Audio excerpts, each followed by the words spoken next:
ready to proceed to the vote on the draft resolution before it.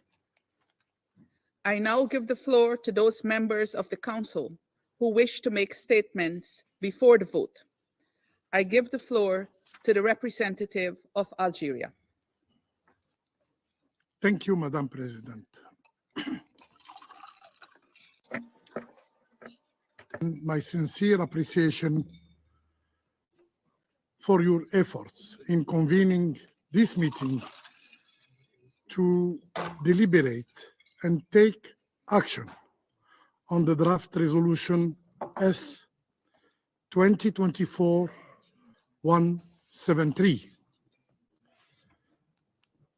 The draft resolution under consideration is the culmination of extensive discussions among Council members.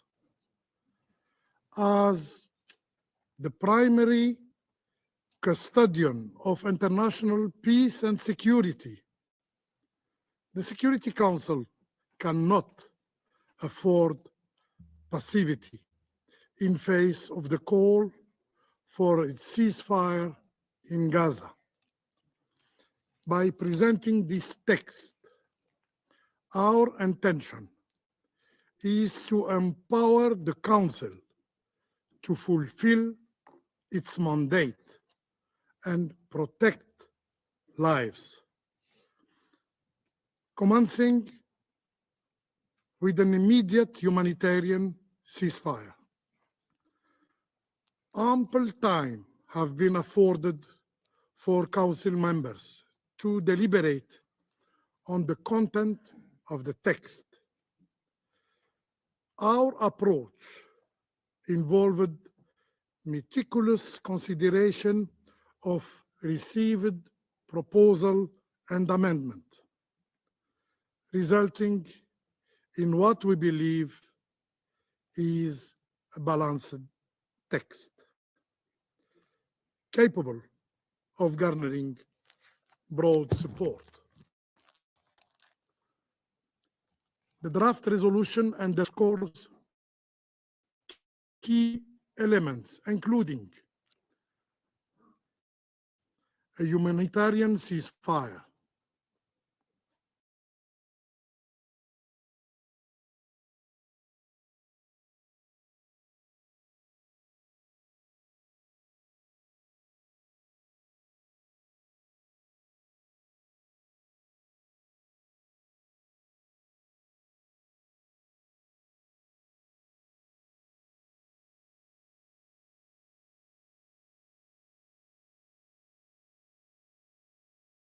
second, the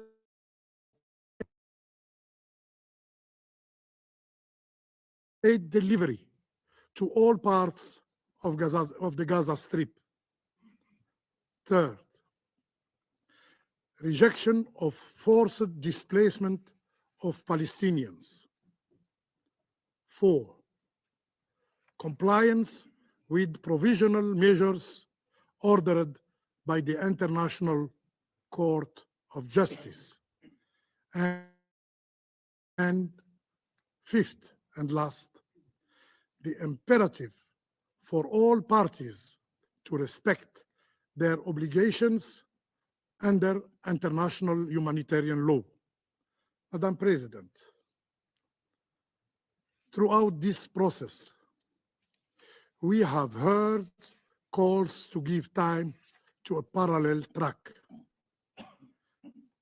in order to preserve its chances, with concern raised that any action from the Council would jeopardize this effort. However, almost 1 month after the ICG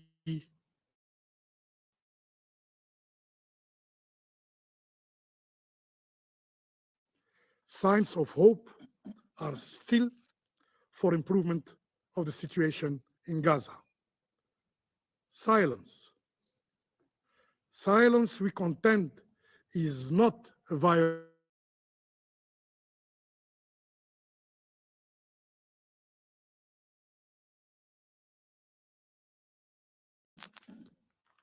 Madam President,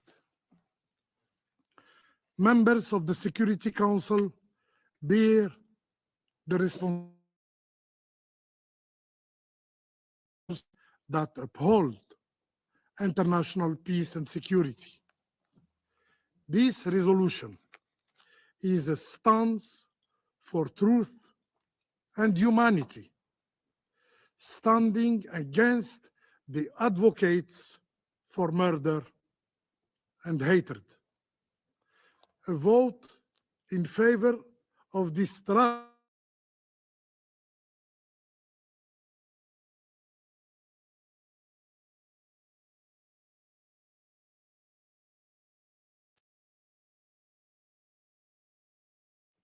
conversely, voting against the draft resolution is a vote in favor of annihilating their dream for a better life.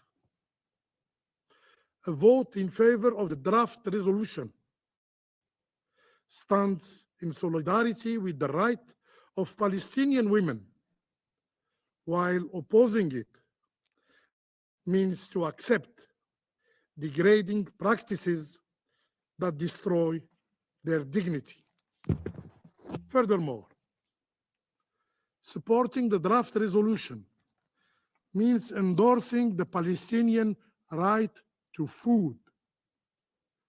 Rejecting it constitutes, however, an approval of starvation as mean of war against hundreds of thousands of Palestinians.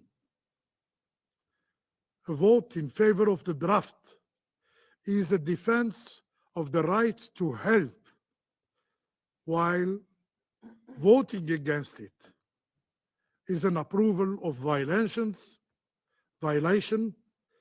of hospital sanctity and an announced death of those who escaped it in the first place. Madam President, the Council must not merely call for a ceasefire. It must ensure steadfast adherence by all parties. The international community must act swiftly, as the value of ceasefire diminishes with each passing moment. We are rapidly approaching a critical juncture where the call to halt the machinery of violence will lose its significance. Today, every Palestinian is a target for death, extermination, and genocide. We should ask ourselves how many innocent lives must be sacrificed before the Council deems it necessary to call for a ceasefire.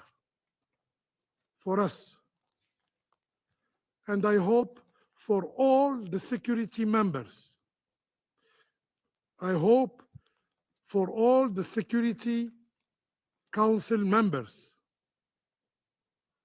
Palestinians, Palestinian lives matter. Each one of us decide where to stand in this tragic chapter of history. I thank you. I thank the representative of Algeria for his statement, and I now give the floor to the representative of the United States.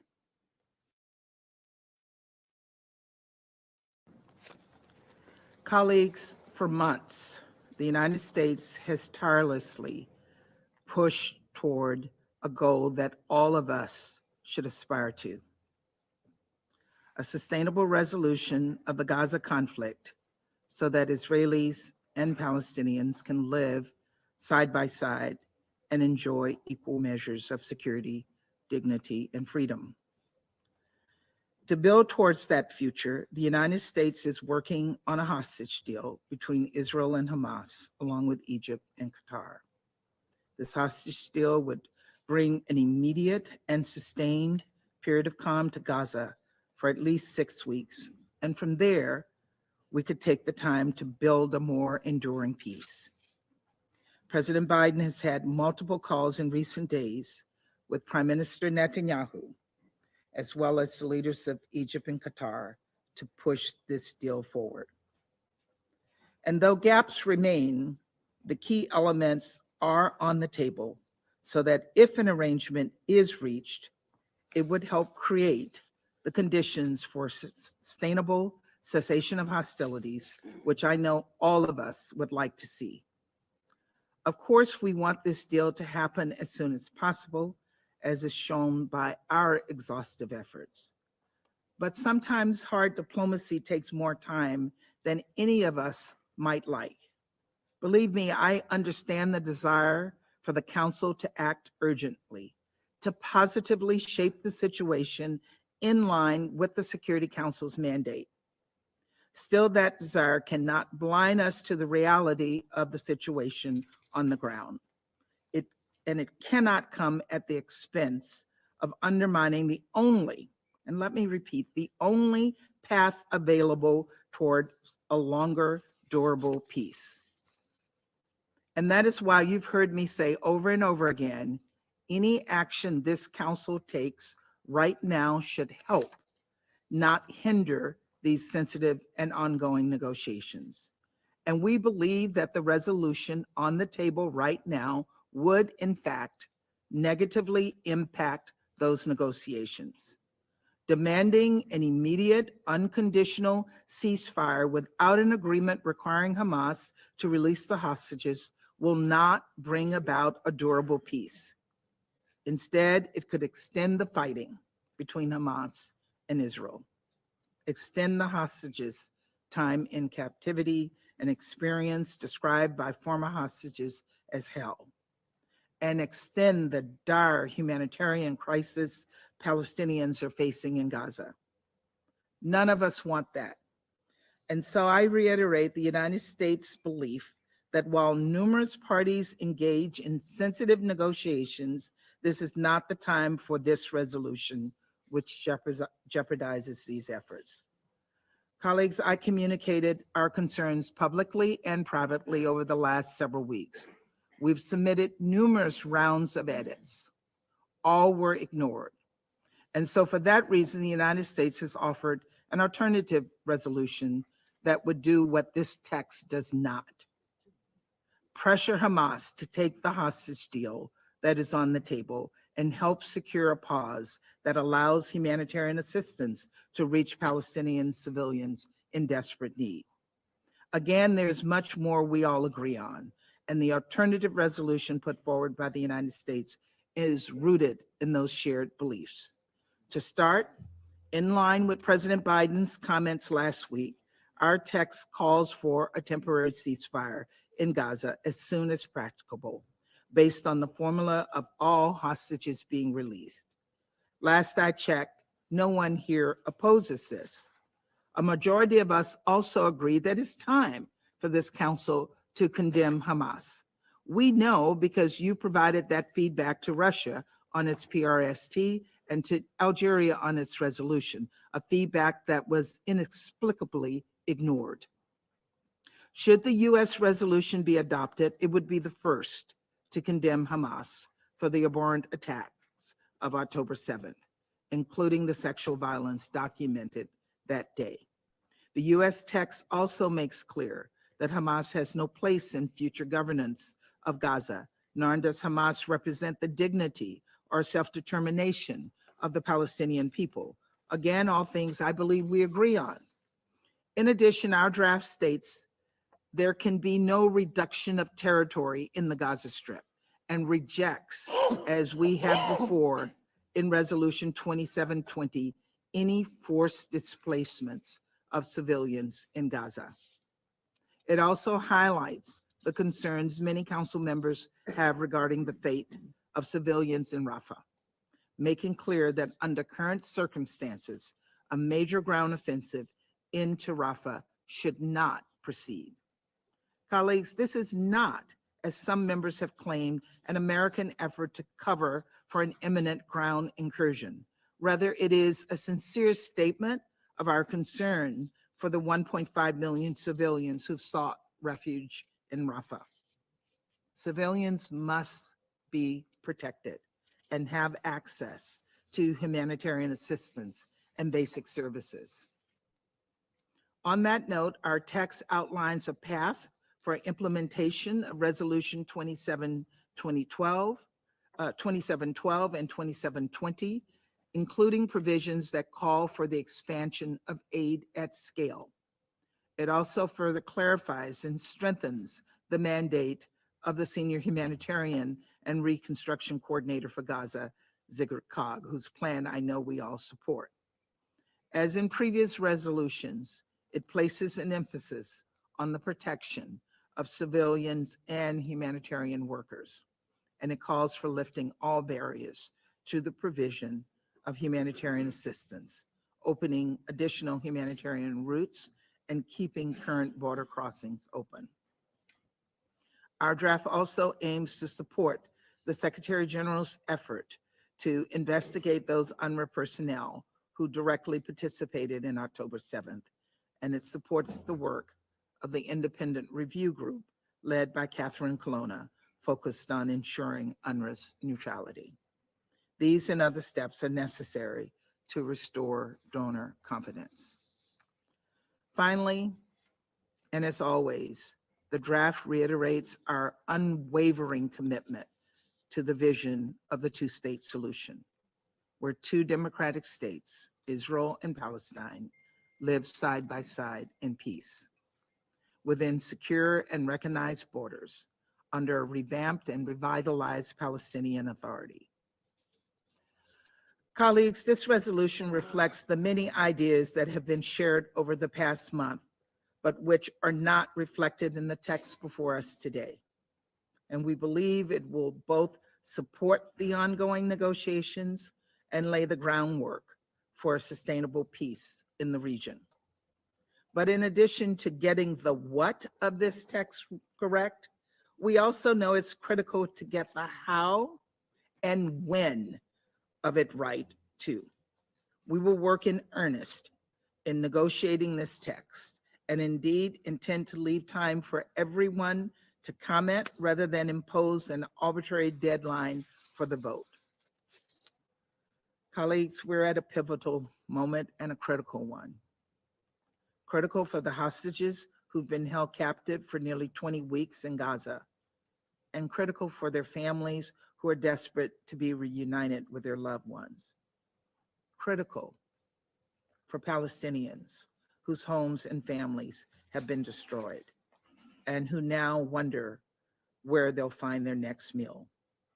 Critical for Israelis, many of whom are still displaced or face barrages of rocket fire. Critical for Palestinian civilians in the West Bank who are at heightened risk of extremist settler violence. Critical for humanitarian workers and journalists who put their lives on the line every day to do their jobs.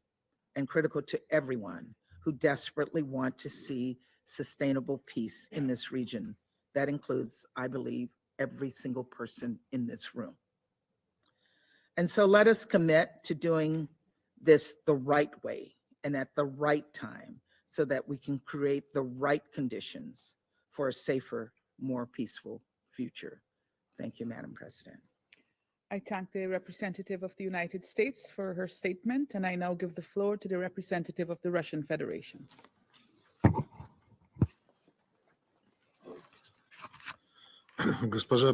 Madam President, for the 5th month now in Gaza, an unprecedented violence has been unleashed in Gaza, the magnitude of which has surpassed any conflict that humankind has encountered following the Second World War. The number of the dead civilians has reached the shocking threshold of 30,000 people, and these are only estimates. In all of this time, the United Nations Security Council has been unable to adopt a critically important resolution with a demand for an immediate ceasefire. I wish to recall that on the 16th of October last year, when Russia proposed the very first draft resolution with this call, the number of the dead Palestinians were approximately 1,000 people. At that point, Western delegations at the Council preferred to abstain en masse in order not to incur the ire of Washington. Colleagues, it will be no exaggeration to state that this new figure, more than 28,000 dead, is the cost of that very first disgraceful inaction. This is the collective responsibility of Western delegations at the Security Council, for whom solidarity within NATO transcends any lofty national declarations on commitment to international humanitarian law, the protection of civilians, and humanitarian personnel. Since then, the United States 3 times exercised the right to the veto, exercised their veto in order to prevent the Council's adoption of demands for a ceasefire. Each time we heard from the US delegation those same duplicitous and hypocritical calls to just wait a little bit longer, to give time for their allegedly effective diplomacy on the ground. However, this did not yield any results ultimately, and it could not yield any results because the real goal of Washington is not to achieve peace in the Middle East, not to protect civilians, but rather to advance their geopolitical agenda, demanding at any cost for their closest Middle East ally to be shielded. This is why Washington, having pushed through in Security Council Resolution 2720, an effective license to kill for Israel, to kill Palestinians on the occupied Palestinian territory under the pretext of, I quote, establishing conditions for cessation of hostilities, which is something we warned about, continues to provide international cover for the authorities of Western Jerusalem and uphold their impunity for myriad crimes against the people of Gaza. Distinguished colleagues, the delegation of Algeria, on behalf of the Arab group, proposed a robust, balanced draft resolution, at the heart of which is a long-anticipated ceasefire. Our colleagues, our Algerian colleagues, organized negotiations in good faith, conscientiously. They consulted with all delegations, and they strove to take their remarks into account, and we wish to highlight in particular the professionalism shown by our Algerian negotiating team. However, the US delegation this time, from the very beginning, effectively put forward an ultimatum demanding a halt to work on the document. Our US colleagues asserted that the draft proposed by Algeria was dangerous insofar as it would obstruct so-called delicate diplomacy on the ground. We just heard the same in this hall. We call on all of you to consider the cynicism of this argument. Effectively, Washington has been proclaiming that the Security Council of the United Nations is in the way of its plans and demanding that it, the Security Council, not interfere in the US's plans. And my US colleague just yesterday publicly stated that they would vote against the Algerian draft. Distinguished colleagues, the United States time and time again has been demonstrating utter disregard both for international institutions and multilateral diplomacy and international law. Today, essentially, the authority and the standing of the United Nations Security Council is at stake. We call upon the membership of the Security Council to demonstrate solidarity to counter the lawlessness of Washington, which is willing to countenance any sacrifice in any region for the advancement of its geopolitical ambitions. The US government has no concern either for the lives of the people of Gaza nor the views of its own people who are increasingly vocal in their support of the Palestinian people. We should like to hope that within other UN member states and the member states of the Security Council, that they generally listen if not to at least the voice of conscience, but at least to public opinion. Public opinion will no longer forgive United Nations inaction. The situation in the south of the Strip around the city of Rafah is, in the context of Israeli military plans, extremely dangerous. The implementation of these plans will result in a catastrophic increase in the magnitude of the humanitarian disaster at the epicenter of which are more than 1 million residents of Gaza who have fled hostilities in the city to the border with Egypt. There is a need to do everything possible to prevent this kind of a development. Our shared objective is to stop the bloodshed as soon as possible and to provide conditions for the establishment of sustained channels for the delivery of humanitarian assistance to the people in the Strip. We urge the Security Council membership to vote in support of the Algerian draft. Thank you. I thank the representative of the Russian Federation for his statement. I shall put the draft resolution to the vote now. Will those in favor of the draft resolution contained in document S/2024/173 please raise their hand?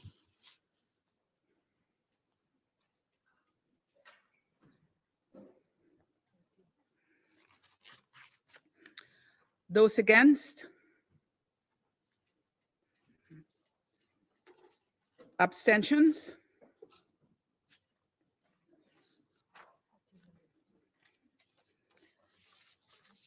The result of the voting is as follows: 13 votes in favor, 1 vote against, 1 abstention.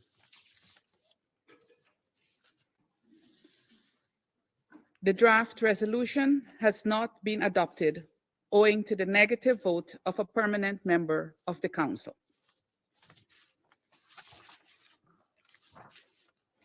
I now give the floor to those members of the Council who wish to make statements after the vote. I give the floor to the representative of the United States. Thank you, Madam President. Colleagues, over the past few weeks, we have made incredibly clear that the resolution before the Council would not achieve the goal of a sustainable peace and may in fact run counter to it. Proceeding with a vote today was wishful and irresponsible.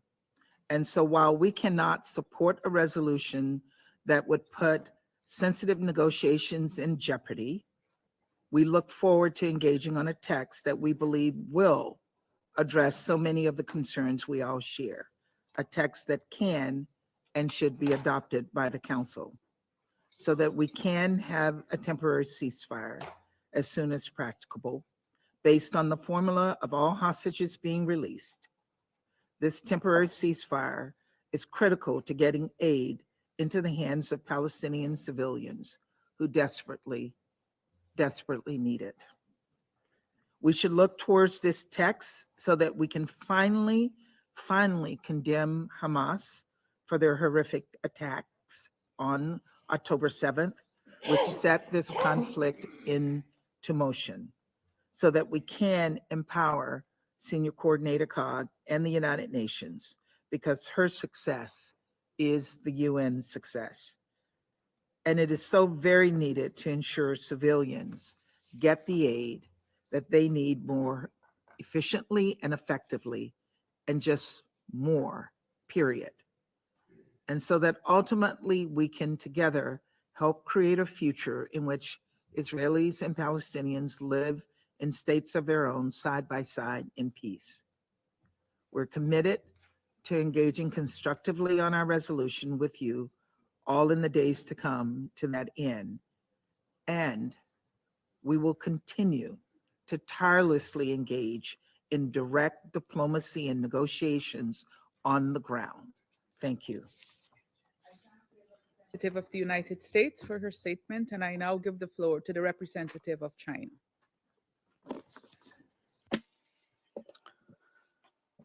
Thank you, Madam President. Madam President, China expresses its strong disappointment by and dissatisfaction with the outcome of the vote just taken. We have voted in favor of the draft resolution. Algeria, on behalf of the Arab states, put forward the draft resolution demanding a immediate ceasefire in Gaza, immediate release of all hostages, guaranteed access for humanitarian supplies, and opposition to forced transfers. This is both urgently required by the situation on the ground, and it is also based on the minimum requirements of humanity, and it should deserve the support by all Council members. Algeria, by displaying reason, sincerity, and open attitude, held lengthy and extensive consultations with all parties on the draft resolution and took on board many constructive ideas, making the draft resolution more balanced. The outcome of today's vote clearly shows that on the issue of a ceasefire to halt the fighting in Gaza, it is not that the Security Council does not have an overwhelming consensus, but rather it is the exercise of the veto by the United States that has stifled the Council consensus. The US veto sent a wrong message, pushing the situation in Gaza into a more dangerous one. While the Security Council ceasefire resolution is being vetoed, innocent civilians in Gaza are dying in the fighting, and they are struggling on the brink of death. The US claimed that the Council resolution would interfere with the ongoing diplomatic efforts. Such a claim is totally untenable. Given the situation on the ground, the continued passive avoidance on an immediate ceasefire is nothing different from giving a green light to the continued slaughter. While the Security Council ceasefire resolution is being vetoed, the spillover of the conflict is destabilizing the entire Middle East region, leading to a rising risk of a wider war. Only by extinguishing the flames of war in Gaza can we prevent the fires of hell from engulfing the entire region. The Council must act quickly to stop this carnage in the Middle East. While the Council ceasefire resolution is being vetoed, the basics of international law are being trampled upon, and the bedrock of the multilateral system is being eroded. The Secretary General of the United Nations has already written to the Council invoking Article 99 of the Charter, and the International Court of Justice has issued provisional measures. The Council must respond forcefully to the serious violations of the international law and international humanitarian law in the Gaza conflict and uphold the authority of international rule of order. Madam President, the Security Council must take actions to push for a ceasefire. This should not be a matter of debate, but rather this is a moral obligation that the Council cannot shy away. It is a legal responsibility that the Council must assume. Even more so, this is a political requirement that the Council must fulfill in accordance with the Charter. The veto cannot muffle the strong call for a ceasefire and an end to the war. The Security Council cannot stop its work to uphold justice and fulfill its responsibilities just because of the veto. China urges Israel to heed the call of the international community, abandon its plan for Rafah offensive, and stop its collective punishment of the people of Palestine. We expect countries having significant influence to do less of their political calculations, to be truly impartial and responsible, and to make the right choice in pushing for a ceasefire in Gaza. We call on the international community to pull all diplomatic efforts to give the people of Gaza a chance to live and give the people of the entire Middle East region a chance to have peace and give it a chance for justice to be upheld. I thank you, Madam President. I thank the representative of China for his statement, and I now give the floor to the representative of Slovenia. Thank you very much, Madam President. We voted for the resolution because the killing of civilians in Gaza must stop. The suffering that Palestinians are enduring is beyond anything a human being should be subjected to. A possible Israeli ground offensive in Rafah would have unimaginable humanitarian consequences. It would push us on a path of no return. It is our duty to react before we wake up in a nightmare. And that's why we are convinced it is high time for the Council to pull a brake. Let me emphasize once again that Slovenia condemns the horrific terrorist attack by Hamas on 7 October, as well as their continuing attacks on Israel. We continue to call for immediate and safe release of all hostages. We feel the pain of their relatives and loved ones. And we thank the leaders of Egypt, Qatar, and the United States for their tireless efforts, and we hope that negotiations they are facilitating will soon bring peace to Gaza and return the hostages home safely. However, it is the responsibility of this Council to maintain international peace and security. We believe that everyone can and should contribute their piece of the puzzle that will eventually bring peace. We believe in complementarity of all efforts, bilateral, regional, or those of the Council. The Council's role is important, and it is indispensable in order to end hostilities, to bring hostages home, to rapidly and safely deliver humanitarian assistance, and to draft a day-after roadmap. Lastly, the Council has a responsibility towards the international community. Its expectations have been clearly expressed through a General Assembly resolution with the overwhelming support of Member States. It has been clearly manifested by citizens across the globe. Their voices are loud and clear. The war needs to stop. The Security Council needs to hear these voices of global consciousness and respond to their demands and pleas. And it all starts with a call for a ceasefire, to end hostilities, to bring hostages home, to bring water and food to starving Palestinians, and to silence and clear the skies over Gaza and Israel. A call addressed to both sides, Israel and Hamas. It is our firm belief that Algeria proposed a balanced text, calling for respect of international humanitarian law and human rights law, addressing all violations committed by both sides of the conflict, and calling for accountability for those violations. It is putting protection of civilians as a civilized norm in the center of our action.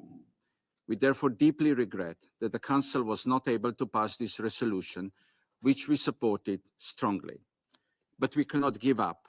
It is our responsibility to continue working towards a consensus in this body for peace in the Middle East. Thank you. I thank the representative of Slovenia for his statement, and I now give the floor to the representative of Switzerland. Merci, Madame la Thank you, Madam Chair. Switzerland voted in favor of the draft resolution and regrets that it was not adopted despite the very broad support it enjoys among the members of this council. I would like to thank the Algerian delegation for its efforts in building consensus around this text, which calls in particular for an immediate humanitarian ceasefire in Gaza and the immediate and unconditional release of all hostages held captive in Gaza since the acts of terror perpetrated by Hamas on October 7. Almost 3 weeks have passed since the first draft of this text was submitted. Switzerland welcomed the intense negotiations taking place in the region and stressed the need to give them the necessary time to reach a result. At the same time, we stress the responsibility of this council to act in accordance with its mandate for the respect of international humanitarian law and especially the protection of civilians. We regret that a firmer and more explicit condemnation of Hamas's acts of terror was not included in the resolution, despite the injunctions of several council members, including Switzerland. However, the need to protect the civilian population in Gaza is growing day by day. Respect for international humanitarian law and human rights, particularly as regards the protection of civilians, must remain a priority for this council. Under the Geneva Conventions, the delivery of humanitarian aid must be safe, rapid, and unimpeded. We cannot allow hundreds of thousands of besieged civilians to be left prey to famine and epidemics without adequate guarantees of security for the delivery of humanitarian assistance and for their own protection. In addition, Switzerland is very concerned about the risk of a large-scale military operation in Rafah and the subsequent regional escalation it could entail. The draft resolution was therefore intended as a preventative measure against further escalation on the spot, which would endanger the lives of all civilians, including the hostages. This is why the call for an immediate humanitarian ceasefire in Gaza is in line with our collective commitment to respect and ensure respect for the Geneva Conventions and international humanitarian law in all circumstances. Switzerland remains committed to unified action by the Council in this direction. We also recall that the parties are obliged to respect the two previous Council resolutions on this subject. And we would also recall the mandatory nature of the provisional measures ordered by the International Court of Justice on 26 January. Thank you. I thank the representative of Switzerland for her statement, and I now give the floor to the representative of France. Madam Chair, France thanks Algeria for preparing and proposing this resolution. It regrets that the resolution was not adopted given the disastrous situation on the ground. The immediate and unconditional release of all hostages, specifically and explicitly requested by resolutions 2712 and 2720 of our Council, as well as the draft that was just rejected, should take place without further delay. There is extreme urgency to, without further delay, conclude an agreement on a ceasefire that would finally guarantee the protection of all civilians and a massive delivery of emergency aid. The human toll and the humanitarian situation in Gaza is intolerable, and Israeli operations must stop. It's urgent to massively deliver humanitarian aid to the Gaza population. It's imperative to open the Ashdod port and open a land path directly between Jordan through all points of passage. It's also incomprehensible and unacceptable that this council still has not condemned the terrorist acts committed by Hamas on 7 October with other terrorists and sexual violence used as a weapon of war by these terrorists. We strongly deplore this situation and call upon the council to rapidly clear itself of this ambiguous guilt. France reiterates its attachment to Israeli security and will continue to resolutely be committed to full mobilization of this council on all aspects of this crisis: security, humanitarian, and also political. We recall that only a two-state solution can possibly meet the needs of security for Israel and the Israeli people, as well as legitimate aspiration of the Palestinians to a state. It involves the creation of a Palestinian state that would live in peace and security alongside Israel. Thank you. I thank the representative of France for his statement, and I now give the floor to the representative of Mozambique.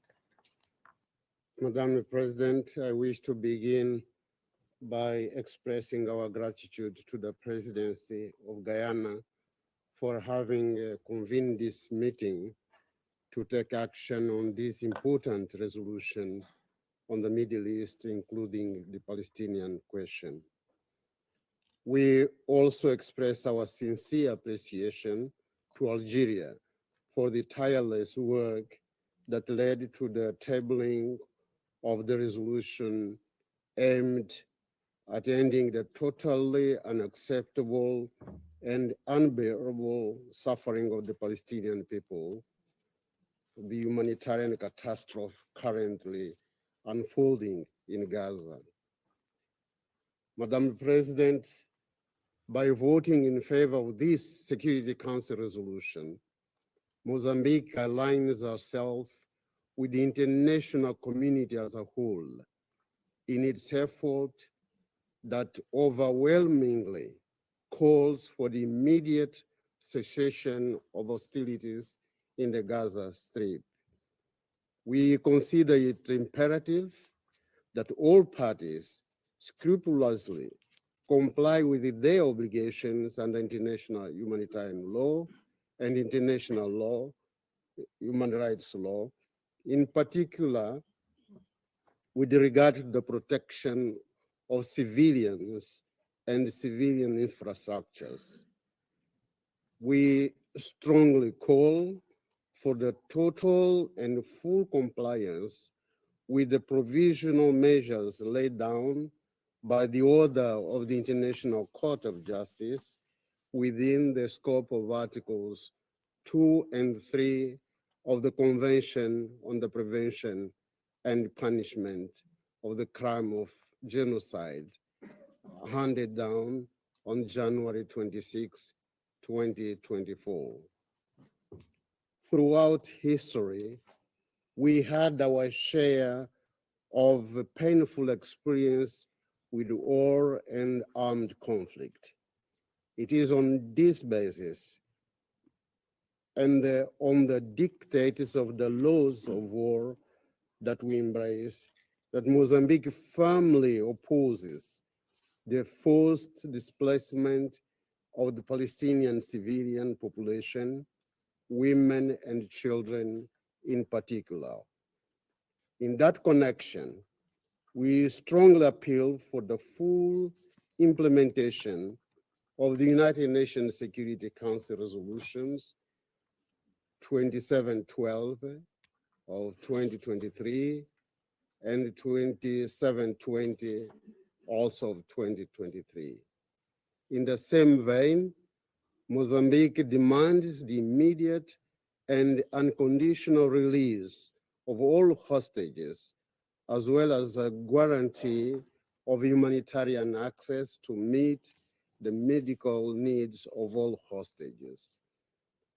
Mr. President, Madam President, we urge the international community and the Security Council in particular to continue working tirelessly together towards achieving peace and stability in the region based on a two-state solution for the people of Palestine and Israel. I thank you, Madam President. I thank the representative of Mozambique for his statement, and I now give the floor to the representative of the Republic of Korea. Thank you, Madam President. The Republic of Korea voted in favor of the resolution proposed by Algeria, considering the urgent need for a humanitarian ceasefire to end the suffering of civilians in Gaza. Right now in Rafah, where more than half of the entire population of Gaza is densely packed, people are panicking at a looming catastrophe that may be caused by a full-scale ground operation. The Republic of Korea could not ignore the possibility of another humanitarian calamity that will lead to a huge number of fatalities. Nonetheless, we adhere to our position that the heinous terrorist attacks by Hamas on the 7th of October is the direct cause of the current disaster in Gaza. Thus, it is regrettable that a clear and unified condemnation of the deplorable terrorist acts perpetrated by Hamas was missing in the draft resolution. Madam President, the Republic of Korea takes note that serious negotiations among key stakeholders, namely Egypt, Qatar, US, and Israel, are vigorously ongoing on the ground to achieve the long overdue release of the hostages. We express our strong support and appreciation for these efforts. The Republic of Korea will continue to engage in Council deliberations actively and constructively to achieve a ceasefire in Gaza, as well as the realization of the two-state solution. I thank you. Representative of the Republic of Korea for his statement, and I now give the floor to the representative of Japan. Thank you, Madam President. It has been over 4 months of devastation, hostilities, and suffering since Hamas' horrifying acts of terror against Israel. We are witnessing an alarming escalation of violence and unimaginable humanitarian catastrophe. The situation on the ground is only worsening as each day goes by. Particularly, the situation in Rafah is deeply concerning. Japan appreciates the ongoing tireless diplomatic efforts led by US and other countries towards the release of hostages, improving the humanitarian situation, and calming down the situation as soon as possible. Japan believes that humanitarian ceasefire needs to be realized promptly in such a way to ensure a conducive environment for sufficient humanitarian assistance activities, as well as to lead to the release of the remaining hostages, therefore resulting in realization of a sustainable ceasefire. Based on this position, we call on all the parties concerned to act immediately from a humanitarian viewpoint. In this vein, Japan voted in favor of this draft resolution. We would like to express our gratitude to Algeria for their efforts to coordinate various positions among the Council members. At the same time, in efforts to ensure a more fair and balanced text, the resolution should have included a condemnation of Hamas terrorist attacks, which the Security Council has so far failed to speak out.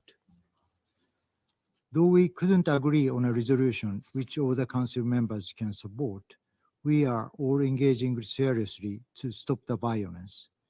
This Council should be a place to explore and find a peace and security jointly, not a place to aim for finger pointing.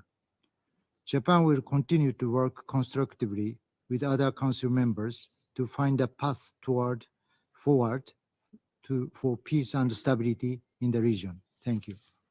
I thank the representative of Japan for his statement, and I now give the floor to the representative of Malta. Thank you, President. Malta also thanks Algeria for their measured and constructive approach as penholders throughout the negotiations. Malta voted in favor of this draft, and we unequivocally reiterate our call for a permanent ceasefire. It is therefore regrettable that the use of the veto prevents this Council from calling for an end to this conflict. We also believe that the Council has provided the ongoing negotiations taking place on the ground the necessary space and time. However, regrettably, we still find ourselves on the precipice of another wave of hostilities. This will undoubtedly have catastrophic consequences on the civilian population in Rafah, an area already designated as a safe zone. We also reject and denounce any forced displacement of the Palestinian civilian population from and within Gaza. Such actions amount to grave breaches of international law. The severely deteriorating humanitarian conditions and the threat of famine within Gaza are extremely troubling and need to be urgently addressed. Israel is required to facilitate the full, rapid, safe, and unimpeded delivery of humanitarian aid into Gaza. At the same time, UNRWA remains essential to ensure an effective humanitarian response. The broader regional situation also continues to be deeply worrying. Under these circumstances, the full and immediate implementation of Security Council resolutions 2712 and 2720 is now more pressing than ever. Let us be clear, this Council has the duty and responsibility to make sure that its decisions are respected. We also echo the call for the remaining hostages to be immediately, safely, and unconditionally released, and we call on this Council to denounce the terrorist acts of October 7th. In closing, President, Malta underlines its unwavering commitment to a comprehensive peace based on the two-state solution. Thank you. I thank the representative of Malta for her statement, and I now give the floor to the representative of the United Kingdom. Thank you, President. We want to see the fighting in Gaza end as soon as possible in a way that never again allows Hamas to carry out the appalling terrorist attacks against Israel we saw on the 7th of October last year.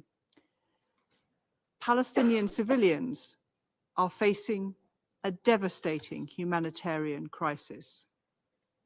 We're particularly worried about the situation in Rafah, where a military operation could have appalling consequences for civilians sheltering there with nowhere else to go. Ongoing negotiations are critical to secure the release of the hostages held in Gaza. We are calling for an immediate suspension in fighting to get aid in and hostages out, leading to a permanent, sustainable ceasefire. That means the release of all hostages, the formation of a new Palestinian government for the West Bank and Gaza, accompanied by an international support package, removing Hamas's capacity to launch attacks against Israel, Hamas no longer in charge of Gaza, and a political horizon which provides a credible and irreversible pathway towards a two-state solution. President, we welcome the efforts of our Algerian colleagues on this resolution, and we regret that some of our proposals were not taken on board. Simply calling for a ceasefire, as this resolution does, will not make it happen. Indeed, as it could endanger the hostage negotiations, it could actually make a ceasefire less likely. The way to stop the fighting and potentially stop it from restarting is to begin with a pause to get hostages out and aid in. That is what we are calling for. It could end the fighting now. We will continue to work for a stop to fighting, a humanitarian response at scale, the release of all hostages, and the delivery of the two sovereign states of Israel and Palestine that ensures peace, security, and justice for both countries. Thank you. I thank the representative of the United Kingdom for her statement, and I now give the floor to the representative of Sierra Leone. Madam President, the delegation of Sierra Leone would like to thank Algeria for proposing and facilitating efforts to agree to a resolution that would have, inter alia, led to an immediate ceasefire in the Gaza Strip. We further thank the Algerian delegation for leading a reasonable, transparent, and inclusive process. Sierra Leone voted in favor of the draft resolution because of the imperative for an immediate humanitarian ceasefire. The Security Council is mandated to act promptly and effectively in order to maintain international peace and security. The Council has had its attention called to the dire humanitarian situation in Gaza and for it to act under Article 99 of the UN Charter by the Secretary General. Some members of the Security Council have had the opportunity to visit both Rafah crossing from the Egyptian border and Israel, including representatives of the delegation of Sierra Leone. The assessment therefrom has been that only a humanitarian ceasefire will put an end to the unbearable killings in Gaza, and certainly the looming and unthinkable catastrophe in Rafah. Sierra Leone appreciates and commends member states embarking on diplomatic engagement with parties to the conflict to secure a prolonged pause to the hostilities. But while we do so, we remain worried that reaching a meaningful conclusion in practical terms takes time, a luxury that cannot be afforded by the suffering Palestinian people, the families of the hostages, and the hostages themselves.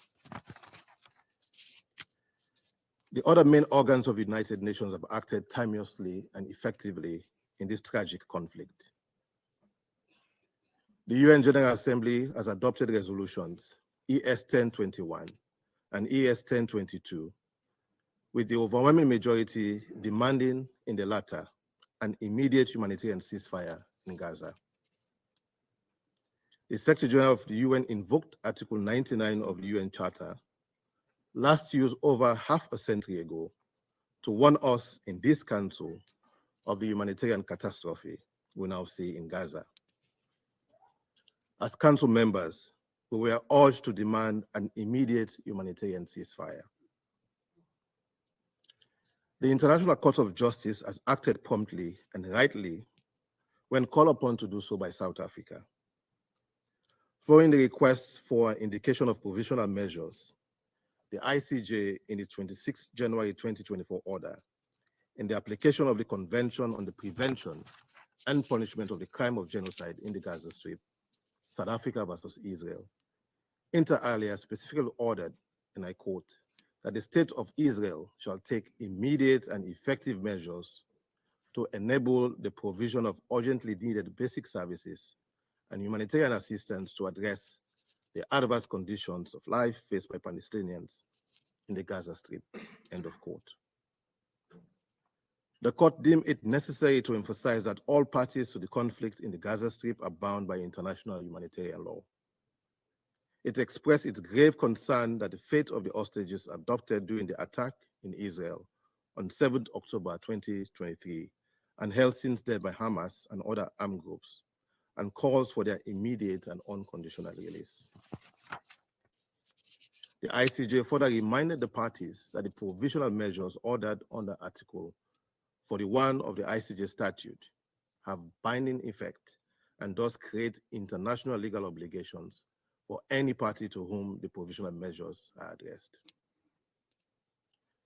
Sierra Leone is of the view that in the absence of any prima facie change in the current perilous humanitarian conditions prevailing in Gaza, coupled with the continuing perpetuation of the hostage situation following the 26 January 2024 order of the ICJ, the UN Security Council is now more than ever compelled to act, to use the myriad of tools available to us as a council to save human lives and put a check on the mounting death toll and inordinate destruction of civilian objects. Madam President, it is extremely worrisome that after over 130 days in the conflict, a draft resolution calling for an immediate humanitarian ceasefire, demanding the immediate and unconditional release of all hostages, rejecting forced displacement of the Palestinians, reiterating the call for full, rapid, safe, and unhindered humanitarian access into Gaza, and the optimal political solution of a two-state solution could not be adopted, which we deeply regret. At this stage, with the immense suffering, death, and anguish in Gaza, the Security Council must not relent until a complete halt to the continuing hostilities in Gaza Strip and in the West Bank is achieved. To do otherwise is to accept passively the prevalent criticisms of dysfunctionality of this council. Meanwhile, the reality in Gaza is that of famine-like conditions, malnutrition, displacement, and the spread of infectious diseases, and the potential for spillover of the conflict in the wider region. Our failure to act extinguishes hope, the hope that 1.3 million Palestinians in Rafah have supplicated to us, and beyond this, the hope that humanity has placed in us as members to deliver on the Council's mandate. This must awaken our resolve to act. In closing, Madam President, Sierra Leone sincerely looks forward to not only having a positive outcome from the ongoing diplomatic negotiations being mediated by the United States, Egypt, and Qatar, but also as a Security Council will have a product that will call for full and unconditional humanitarian ceasefire and release of all hostages. This, we hope, will lead to an end in the fighting and alleviate the humanitarian crisis in the Gaza Strip. I thank you.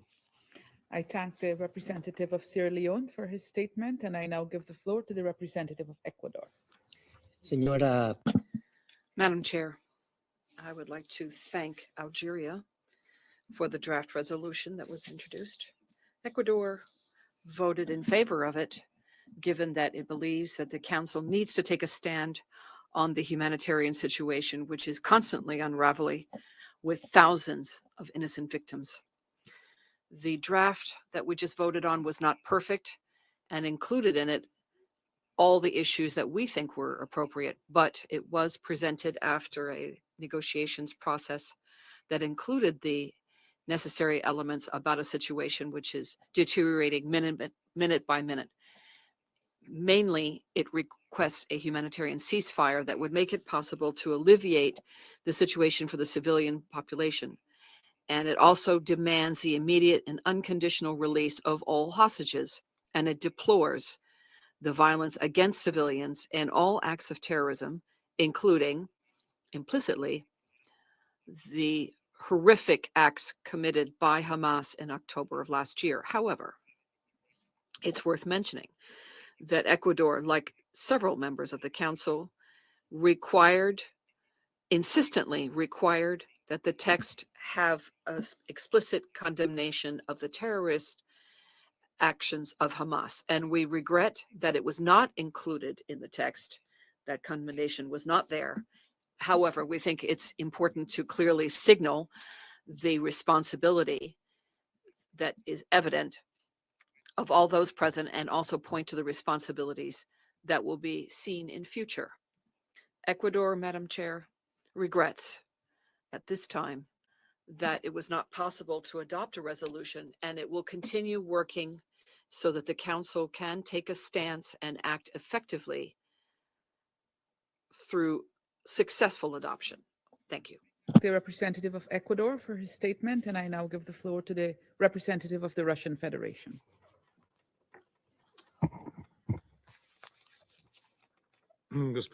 Madam President, distinguished colleagues, today we have borne witness to yet another dark chapter in the history of the United Nations Security Council. This was yet again written by the United States delegation, the U.S. delegation, which continues to pursue the same objective, to provide cover for its closest Middle East ally and to drag out the time to the greatest possible extent for them to be able to carry out their inhumane plans against Gaza, specifically to expel the Palestinians from the Strip and to completely cleanse the Strip, essentially and quite literally transforming it into an uninhabitable territory. Under these circumstances, there are open discussions in Israeli political circles about categories which completely rule out the two-state solution. Once again, having pitted calls for calling an end to the carnage in Gaza against demands to condemn the actions of Hamas. In doing so, our U.S. colleagues have once again hypocritically remained silent about the fact that on the 18th of October, they, having already vetoed the Brazilian draft resolution with this condemnation. The Algerian draft was capable of reversing this situation, of ending the annihilation of Palestinians in Gaza. Unfortunately, the now fourth U.S. veto prevented this from happening and doomed the fates of another thousands of peaceful citizens of Gaza. However, everybody needs to understand that this result is not the failure in the work of the UN Security Council, which today was effectively united. Rather, this is the pernicious policy of a single member of the Security Council, namely the United States. Full responsibility for the consequences of this lies with Washington, regardless of its attempts to elude this responsibility, expatiating on its quote-unquote important mediation efforts. Regardless of how bitter the aftertaste of today's meeting may be, we have no intention of throwing in the towel. The demand from the UN Security Council for the parties to immediately adopt a ceasefire remains imperative. Absent this, any council product will be devoid of practical purpose.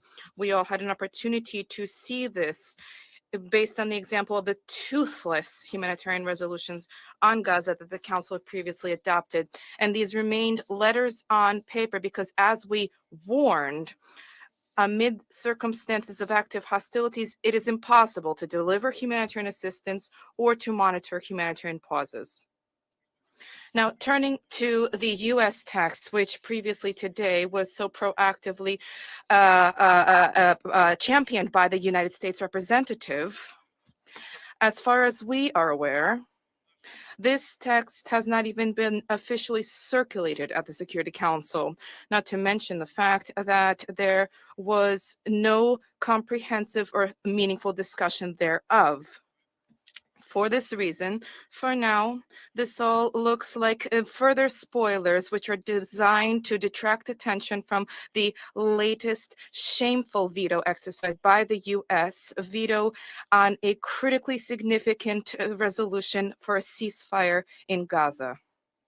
We call on the membership of the Security Council not to be misled by the duplicitous admonitions that there is a need to wait just a little bit longer. The United Nations Security Council in the world waited for 5 months, and with each passing hour that we wait, there are more and more human victims. The US draft does not contain, I emphasize this, does not contain a call for an immediate ceasefire in Gaza. The text refers only to a temporary, and even this when the conditions are ripe. So there is no real alternative to the Algerian draft resolution, which the US vetoed. This brainchild is no viable alternative and cannot be any viable alternative to that. This is yet another bad faith attempt by Washington to drag out the time for the purposes of advancing Israel's benefit, interest, and allowing it to definitively resolve the Palestinian question. Our shared objective is to prevent this from taking place and to achieve a just peace between the Palestinians and Israel on the basis of Security Council resolutions and General Assembly resolutions. Let us resolve this together, and perhaps our US colleagues will at some point have their conscience awakened. Thank you. Representative of the Russian Federation for his statement, and I now give the floor to the representative of Algeria. Thank you, Madam President. سيد الرئيس. Madam President, allow me at the outset to express my appreciation to all the members of the Security Council for constructively participating in the negotiations. Allow me also to thank all states that voted for and not against the draft resolution.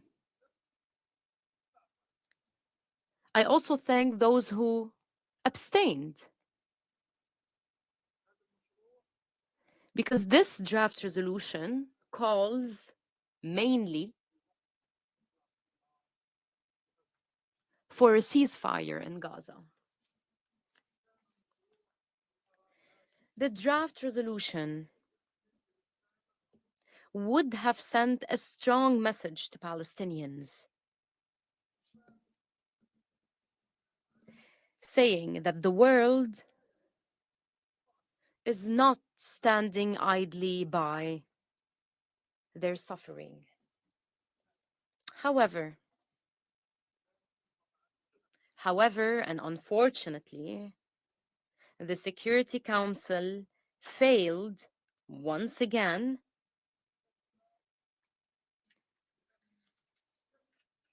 to rise to the calls and aspirations of peoples of the world.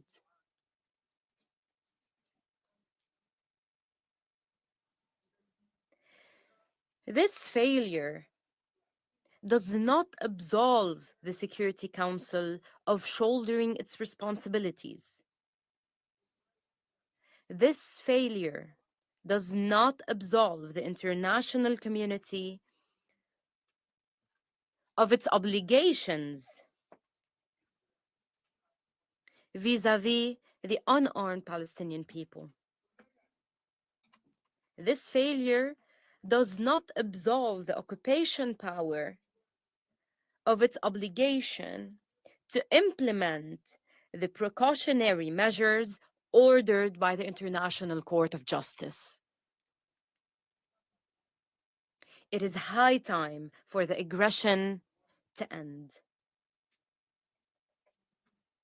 It is high time for humanitarian assistance to be delivered across Gaza.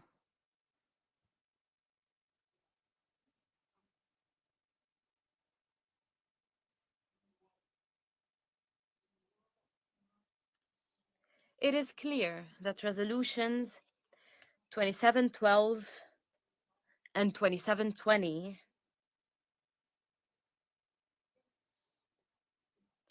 did not achieve their objectives.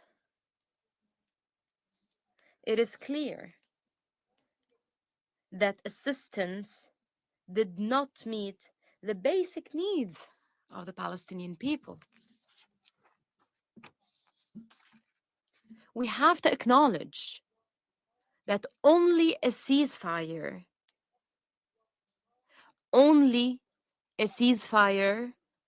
can achieve the desired objective. Madam President, the current situation requires everyone, as stressed by the Algerian President, His Excellency Abdelmajid Tebboune, to work on putting the purposes and principles of the United Nations first, to provide the necessary protection to the Palestinian people and to put an end to their historic injustice. Madam President, the people of our region have always looked up to the Security Council as the source of international legitimacy. However, and unfortunately, the Security Council has failed them once again. Our message to you today is that the international community should respond to the calls for ending the killing of Palestinians by calling for an immediate ceasefire.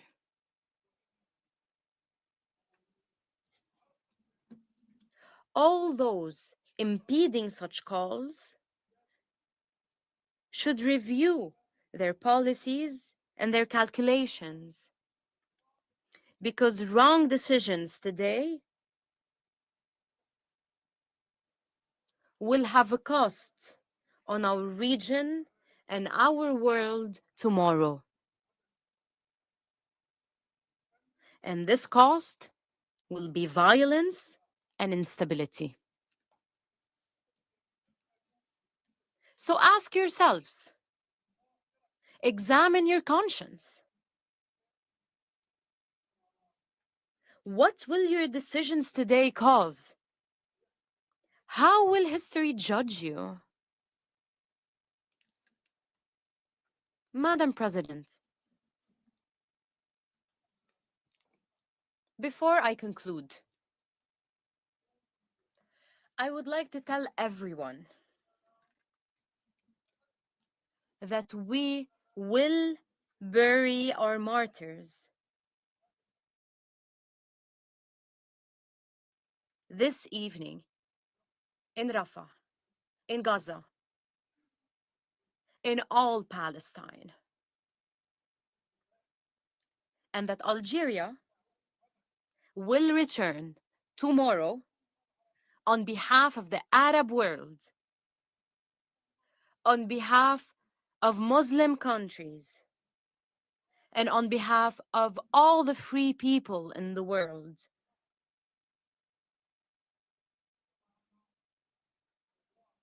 Powered by the souls of thousands of innocent people killed by the Israeli occupation,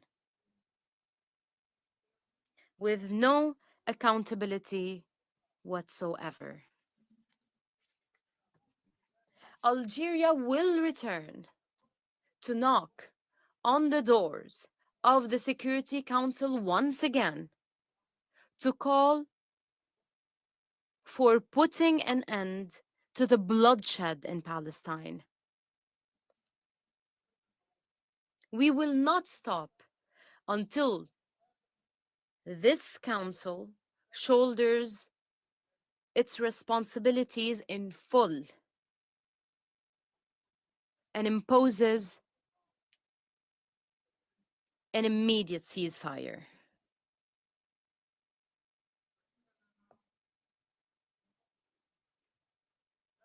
We will never tire, and we will never stop. Thank you, Madam President. I thank the representative of Algeria for his statement. I shall now make a statement in my capacity as the representative of Guyana. Colleagues, Guyana is disappointed that this council has once again been unable to deliver a ceasefire for the people of Gaza. A ceasefire is the difference between life and death for the hundreds of thousands of Palestinians and others trapped in the war zone that Gaza has become. The delegation of Algeria has approached the tabling of this resolution with great patience, transparency, and inclusivity.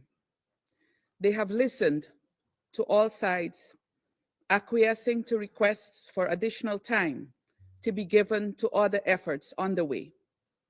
It has been almost 3 weeks since the draft was circulated, and we still find ourselves at square one. In that time, almost 2,000 more Palestinians were killed in Gaza, another 2,000 more injured. In those 3 weeks, every aspect of life in Gaza has gotten worse. Internal displacement has increased, with a serious crisis underway in Rafah. Food insecurity continued to worsen, with the latest Integrated Food Security and Nutrition Phase Classification, IPC, report stating that Gaza now has the highest share of persons facing devastating levels of acute food insecurity that the IPC has ever classified for any given area or country. The humanitarian situation has been described as increasingly severe. Humanitarian access is extremely limited, and people's desperation has led them to looting aid trucks to secure a morsel of food. The population is in dire straits. The most vulnerable among them, including children, the elderly, and people with underlying conditions, are especially vulnerable to malnutrition. And all of this is happening in freezing temperatures. In that time, we have also seen a further hardening of positions for the worse. For example, we have heard the determination of the Israeli government to proceed with a ground operation in Rafah, despite the strong urgings to the contrary by many of its friends and partners and others in the international community. We know what a ground operation in Rafah would mean for the people who were driven there by the Israeli Defense Force. The ICJ orders of 26th of January are being completely ignored, as though there is no obligation to adhere to them. UN personnel are continuing to operate in Gaza under these extremely dangerous circumstances, with unprecedented numbers of them killed since 7th of October. Deconfliction mechanisms are not being respected, so everyone is at risk and nowhere is safe. Dear colleagues, what else needs to happen to act for the people in Gaza? How many more lives must be lost? How many more must be maimed? How many more? We need a ceasefire now. Resolutions 2712 and 2720 cannot be fully implemented if there is no ceasefire. The longer we take to agree on the need for a ceasefire, the longer this Council will be seen as being complicit in what is taking place in Gaza. To be clear, Guyana also calls for the release of all hostages taken on October 7th and Palestinians unlawfully detained in Israeli prisons without trial. Though progress has been stalled for decades, the two-state solution still remains the best option for a permanent and lasting resolution of the Palestinian question. The current situation in Gaza puts the two-state solution at great risk, especially given the rhetoric from some Israeli government officials. Guyana calls on this Council to act now for Gaza and for the future of both Palestine and Israel. A peaceful and stable Israel depends on a peaceful and stable Palestine. The two are not mutually exclusive. And a peaceful Palestine and Israel is crucial for lasting peace and stability of the Middle East region. I thank you. I resume my function as President of the Council. I now give the floor to the permanent observer of the Observer State of Palestine. Madam President, we thank you and your friendly country, Guyana, for your leadership of the Security Council. We thank Algeria for all its efforts and its statement that my brother Ammar delivered a few minutes ago in bringing forth the draft resolution on behalf of the Arab group that has just been voted regarding the grave situation that continues to be faced by the Palestinian people in the Gaza Strip as Israel, the occupying power, carries on with its genocidal war. We also thank the 13 members of the Security Council who voted in favor of the draft, and we thank you also for your intense engagement with the Arab group led by our brother, the Ambassador of Algeria, during the course of the last 3 weeks, negotiating in good faith of trying to save the Palestinian people's lives in the Gaza Strip and not to allow the looming catastrophe flying over our heads and having a further catastrophe on the Gaza Strip. We sincerely thank you for that effort, for your principled position, and for your determination that a ceasefire has to be demanded, implemented now to save lives, to save the Gaza Strip, to save the 1.5 million Palestinians in the Rafah district.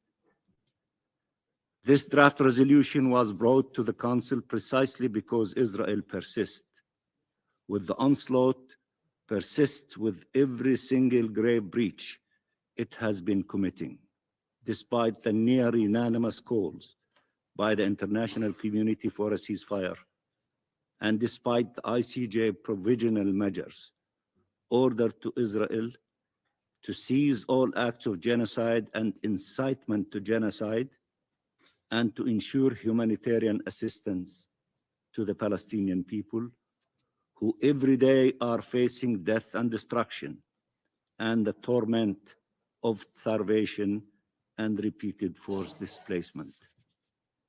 It has been nearly 3 weeks since I last addressed the Council following the court's order appealing for action to be taken to ensure the implementation of the provisional measures, to ensure a ceasefire that would protect the Palestinian people and avert the further ravaging of their lives by the Israeli onslaught. But our appeals have regrettably been to no avail. Between our last council session on the 31st of January and today, the casualty toll has risen from 26,000 Palestinians killed by the Israeli occupying forces to now almost 30,000 people killed and more than 69,000 people injured.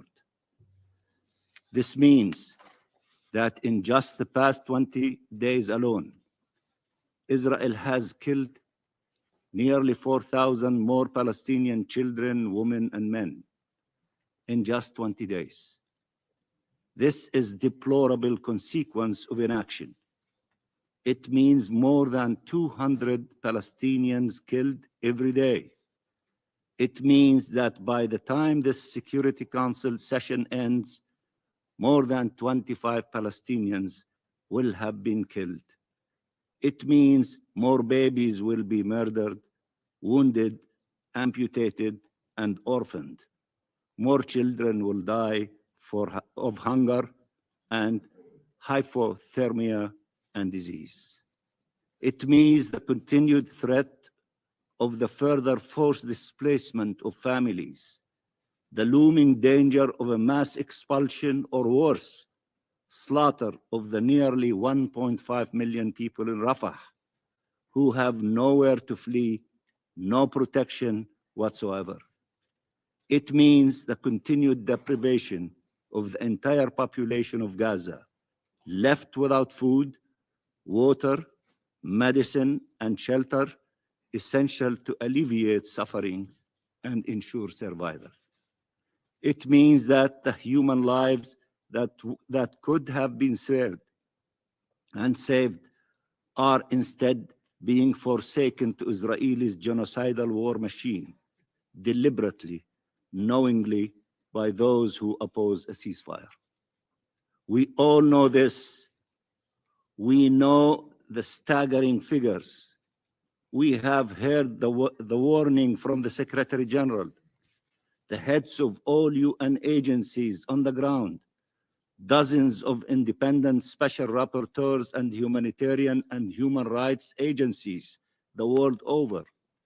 We have seen it with our own eyes in pictures and videos that have seared and stained our collective conscience and broken our hearts and our humanity.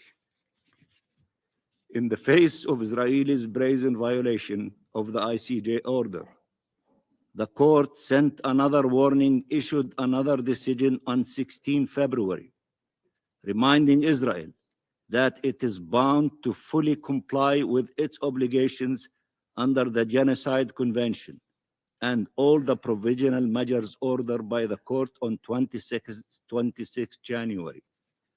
The court also had to remind Israel that its obligations are immediate and should be effective.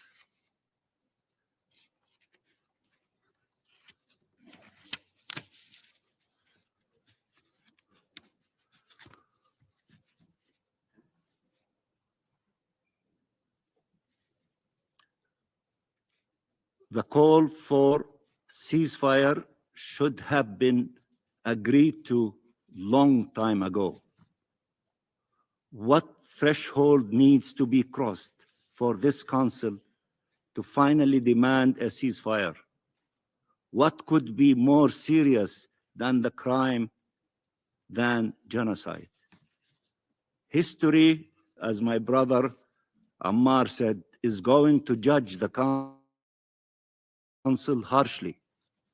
It is already doing so, impairing its credibility and authority in the eyes of people all over the world, perhaps irreparably. But we will not be complacent in this inaction. We have a duty to our people to seek every possible pathway to bring an end to the slaughter, an end to the trauma and terror, an end to the threats to expel them from their land. We will not be silent. and we will act with every legitimate means to uphold our sacred obligations to defend and protect our people and to pursue justice for them. That is why we have come back to the Security Council over and over again, imploring it to act to protect our people. That is why we will not relent in seeking accountability, calling on the Council, the General Assembly, and all states to act in line with the Charter and all obligations under international law without selectivity, without exception. We will not stop demanding accountability for the war crimes, crimes against humanity and genocide that Israel is perpetrating against the Palestinian people. But accountability must move beyond words in these chambers. It must mean real consequences for the occupying power for its criminal behavior. To this end, I just have returned around midnight last night from The Hague, where the state of Palestine stood before the ICJ, appealing to the court for justice after more than 75 years of Nakba, 56 years of belligerent occupation, 17 years of blockade, and nearly 140 days of vindictive, punitive siege and massacres perpetrated by Israel in Gaza, which is a genocide. What crimes has Israel not committed yet? We have gone to the court along with an unprecedented number of countries to confront the Israeli impunity that has made life a living hell for the Palestinian people, appealing for an immediate and complete end to this illegal colonial occupation and apartheid regime, the root cause of all the ills our people are suffering, including this genocidal war. The court has undertaken its solemn duties, acting swiftly both in response to the case brought by South Africa against Israel under the Genocide Convention and in response to the General Assembly's request for advisory opinion, which we hope will be a true turning point in the quest for accountability and for justice for the Palestinian people. When will the Security Council finally undertake its solemn duties? When will the Council act to demand the ceasefire that has been demanded by the rest of the international community majority for months now? The veto of this draft resolution is not only regrettable after weeks of consultations with every single Council member, and after endless patience by the State of Palestine, the Arab states, and nearly the entire international community that for months have demanded a ceasefire. It is absolutely reckless and dangerous against shielding Israel, even as it commits the most shocking crimes, while exposing millions of innocent Palestinian civilians to its wrath and more untold horrors. It is not Israel that should be protected by the veto. It is Palestinian children, women, and men who must be protected by this Council acting now.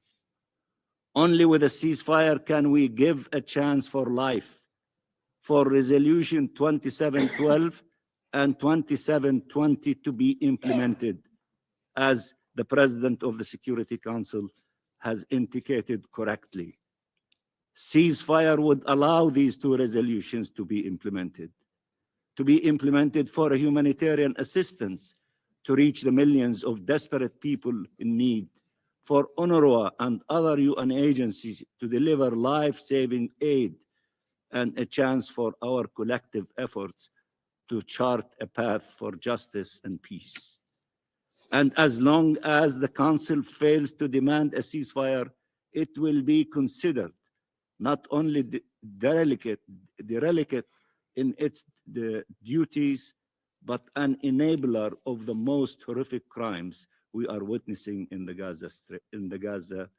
these days in Gaza. The message given today to Israel with this veto is that it can continue to get away with murder. Israel cannot and should not and will not get away with it. We will not allow it. This veto does not absolve Israel of its obligations, nor of those who shield it. Not here in the Security Council, not in the ICJ, and not anywhere. Even if the Security Council continues to shirk its responsibilities, to be obstructed by the veto of a permanent member over and over, the other organs of the international system are upholding their responsibilities. And one day or another, Palestinian children will not be viewed as a demography threat, but as children with a right to life and to fulfill their hopes and dreams. I thank you, Madam President. I thank the permanent observer of the Observer State of Palestine for his statement. I now give the floor to the representative of Israel. Thank you, Madam President.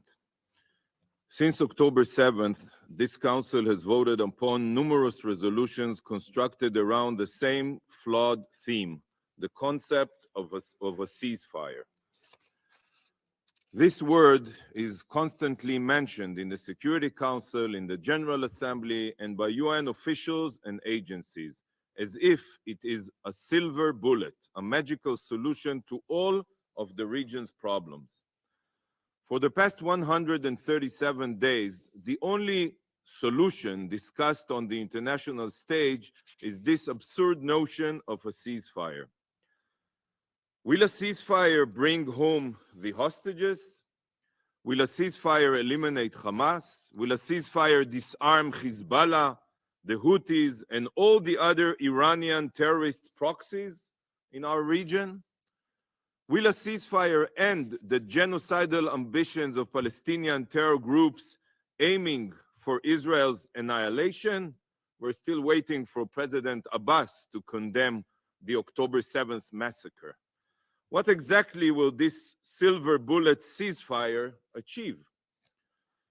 A ceasefire achieves one thing and one thing only: the survival of Hamas. Exactly the opposite of how it's portrayed. A ceasefire is a death sentence for many more Israelis and Gazans. Supporting a ceasefire means supporting the survival of jihadist terrorists that will continue butchering Israelis and endlessly spilling the blood of innocents. There is a reason, dear colleagues, that the ICJ unanimously and rightly rejected South Africa's attempt to undermine Israel's right to defend itself by calling for a ceasefire. The very idea that Israel would be denied this fundamental right, while Hamas would be free to continue its terror and hold hostages, is morally unthinkable, because as you know, Hamas is not going to even read your resolutions. So why are some on this council so determined to impose harmful measures that the ICJ refused to take? You all know the answers. Colleagues, a ceasefire is the epitome of a kick the can down the road policy. A ceasefire today means immunity for baby killers and rapists. It's an easy way to make this problem an issue for another day. With a ceasefire in place, Hamas will regroup, rearm, and their next attempted genocide against Israelis will only be a question of when, not if. Hamas has sworn publicly to commit the atrocities of October 7th again and again and again until Israel is annihilated. So why is the Council, charged with security, is so fixated on aiding these monsters to stay in power? Just yesterday, Israel exposed footage proving that Shiri Bibas and her two children, 4-year-old Ariel and 1-year-old Kfir, were taken to Gaza alive. So tell me, distinguished council members, a 4-year-old and a baby were taken hostage by Hamas, among others, and most of you choose to support a ceasefire, why do you want to leave them in Gaza? Do you not see how immoral that is? And what kind of precedent this would set for terrorists around the globe?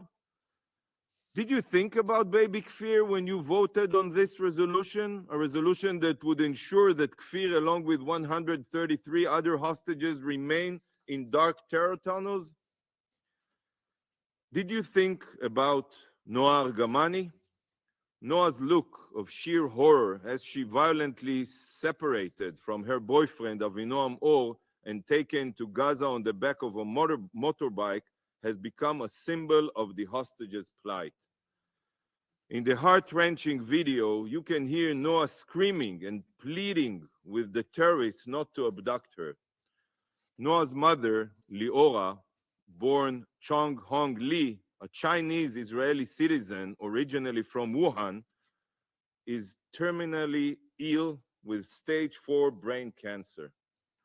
All she asks is that she can hug Noa, her only daughter, one last time before she succumbs to her illness. To my Chinese colleague, I ask you, in the name of Leora Chong Hong Lee, rather than pushing for a harmful ceasefire which will keep Noa in Gaza, I urge you, pressure Hamas to release Noa so that her mother can see Noa one last time before her death. Colleagues, jihadists around the globe see that the body mandated to uphold international security is willing to allow murderous Hamas rapists to continue their reign of terror. Your calls for a ceasefire empower Hamas, giving them hope to stay in power. This does not ensure security, it prevents it. You truly want a ceasefire? Well, Israel also wants a ceasefire. Your children are not the ones that are falling in battle against bloodthirsty terrorists. They are ours. If Hamas survives, it will be our children that Hamas will murder in cold blood again. Israel seeks a ceasefire, but there is only one formula that we are willing to accept. All of our hostages must be released, and Hamas must turn themselves in. Colleagues, the Algerian resolution not only empowers jihadists by calling for a ceasefire, it also fails, again, to condemn Hamas for their heinous crimes. Not condemning Hamas's atrocities has now become a tradition here. It's tragic. Hamas Nazis invaded Israel, deliberately murdering families, raping women and girls, and destroying everything they could get their hands on. They are brutal terrorists who took pride in their barbarism. Yet, not once, not even once since October 7th, has this council or any UN body condemned Hamas and their violence. One day, we mentioned history here, when historians studied the reasons why the UN lost its standing and influence, the inability of this organization to condemn terrorists that slaughter children will be one of the driving factors. Mark my words. But the impact of this council's decisions spread much further than this room. If this council is incapable of condemning Hamas, UN officials feel like they have further legitimacy to whitewash Hamas. Mere days ago, Under-Secretary General Griffith stated that Hamas is not a terrorist group, but a political movement. Is the intentional, brutal murder of hundreds of civilians not terror? Is the systematic rape of women not terror? Is beheading and burning children alive not terror? We all know Hamas is a terrorist organization. Yet, by staying silent in the face of Hamas's crimes and not condemning them, you allow such lies to perpetuate. Your politicized decision of silence promotes the falsehoods that Hamas can be reasoned with, that they are not the bloodthirsty terrorists that they are. And this is the stance that the UN adopts and promotes. Condemn Hamas as a council, condemn their atrocities, rid this institution of its shame. Do it for the sake of those butchered, for the sake of the hostages, for the sake of morality and truth. It's in your hands. Colleagues, some of you have approached me and asked me why Israel is so critical of the UN and its agencies. The recent event over the past weeks have hopefully made it clearer to you. 1 week ago, Special Rapporteur Albanese libelously stated that the victims of October 7th were not murdered for their identity, but in response to Israel's so-called oppression. This is victim blaming and a clear justification of terror. But for some UN employees, even poisonous words are not enough. Dozens of UNRWA employees took active roles in the October 7th massacre, while many more praised the savage attack. Faisal Ali Musallem El-Naami, an UNRWA social worker, stuffed the body of Jonathan Samerano into a truck to be taken to Gaza. A Hamas data center was located directly underneath UNRWA headquarters in Gaza, connected to UNRWA's power supply, and terror tunnels have been found running underneath various UNRWA facilities, schools, everything. Out of UNRWA's 1,300 employees in Gaza, 12%, I repeat, 12% are members of Hamas and Palestinian Islamic Jihad, and at least 236 of them are active terrorists in these organizations' armed wings. UNRWA has been proven to be an instrumental part of Hamas's terror machine, which makes UNRWA itself a terrorist organization. Yet, rather than take responsibility for the weaponization of this murderous UN agency, Commissioner General Lazzarini has chosen to say that he had no knowledge of Hamas's hold on his own agency. This is blatantly false. Israel exposed terror tunnels under UNRWA schools and supplied evidence of Hamas's exploitation of UNRWA. You can see it in my Twitter account. I personally sent letters to the Commissioner General and the Secretary General. We implored them for years to carry out a comprehensive search of all UNRWA facilities in Gaza. Yet not only did they refuse, they chose to bury their heads in the sand and ignore the reality. This is why every report, every statement or number provided by the UN cannot be trusted. In Gaza, dear colleagues, Hamas is the UN and the UN is Hamas. Distinguished council members, this ostrich tactic, burying one's head in the sand, is the modus operandi among UN leadership. Yet, no matter how deep one's head is buried, it will not change the reality on the ground. A terrorist is a terrorist. A terror organization is a terror organization. And a law-abiding liberal democracy will remain as such. Even if here at the UN, for political reasons, light becomes darkness and day becomes night. This is also the case with the escalating situation on Israel's northern border with Lebanon. For years, and you heard it here, for years Israel has called for this council to impose the implementation of Security Council Resolution 1701. Yet, for years, the UN has opted for the ostrich tactic. Tragically, this is no longer a situation that can be ignored. The clock is ticking.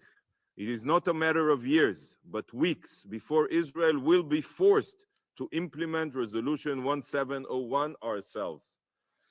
Just yesterday, a Hezbollah drone was downed while flying over the Sea of Galilee, deep inside Israel. Over 2,000 Hezbollah missiles and rockets have rained down on the cities of Israel's north. 2,000. And nearly 100,000 residents of northern Israel have been displaced due to the threat posed by Hezbollah, with, of course, Iran's backing. A ceasefire in Gaza is not only destructive for Israel and the Palestinians, it also ensures that a blind eye is turned to what is unfolding in the rest of the region. Be it the Houthis relentless attacks on maritime trade, pro-Iran militias targeting even American service members, or Hezbollah's constant bombardment of Israel's north. The clock is ticking, and sadly, we will be forced to take decisive action. Terror will never be tolerated. Madam President, this Council must put politics aside for the sake of its mandate. A ceasefire that allows Hamas to remain in power means ensured death and destruction. Ignoring Hamas's atrocities and not condemning them means empowering terrorists worldwide. And focusing only on Gaza while looking away from the terror aggression across the region will lead to a future that none of us seek. The Security Council must fulfill its mandate. It must side with Israel against the forces of evil, and it must face reality. Reality is not found when one's head is buried in the sand. Thank you, Madam President. I thank the representative of Israel for his statement. I shall now give the floor to the representative of Qatar. شكرا لكم السيد الرئيس. I would like to thank you, Madam President, and I'd like to thank your friendly country on your presidency of the Security Council. It is a pleasure for me to deliver a statement on the behalf of the Arab countries of the Gulf Cooperation Council. My country, the state of Qatar, the Kingdom of Saudi Arabia, Kuwait, the United Arab Emirates, the Sultanate of Oman, and the Kingdom of Bahrain align themselves with the statement to be delivered by the Arab group. Madam President, today's meeting is being held under extremely difficult circumstances.